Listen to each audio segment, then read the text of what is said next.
આજનું market 1200થી 1400 point Sensex down ગયું. Market recover જે થયું હતું 3 દિવસથી એ આજે વળી પાછું ડાઉન થઈ ગયું. આ યુએસ અને ઈરાનની જે કોન્ફ્લિક્ટ છે એમાં દર વખતે ઇન્ડિયાનું માર્કેટ જે છે ને એ કંઈક ને કંઈક અંશે ડાઉન થાય છે. આમાં તમારે ગભરાવાની જરૂર નથી. જે માર્કેટ ડાઉન થયેલું છે ઓબ્વિયસ પાછું આવશે. લાસ્ટ યર બી સ્ટ્રાઇક કરી હતી યુએસે ઈરાન ઉપર. હવે યુએસ ક્યારેય ઈચ્છતું નથી કે ઈરાનનું જે પાવર પ્રોજેક્ટ છે, ન્યુક્લિયર પાવર પ્રોજેક્ટ, એ ક્યારે એક્ટિવ થાય. તેહરાનનો જે પ્રોજેક્ટ છે ન્યુક્લિયર, એને તમામ રીતે એ ઝીરો કરવા માગે છે.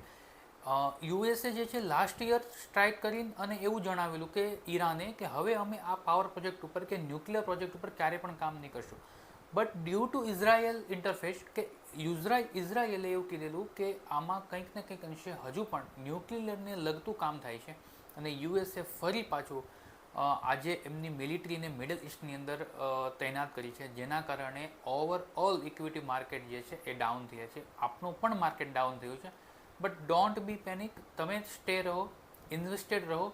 સમય એવો આવશે કે એક સમયે આજથી 10 મહિના કે 1 વર્ષ પછી જે કોન્ફ્લિક્ટ જે છે, જે ઓવરઓલ વર્લ્ડની અંદર ચાલી રહ્યા છે, એ તમામ પૂરા થઈ જશે અને તમારું ઇન્વેસ્ટમેન્ટ જે છે એક સારું એવું વધશે.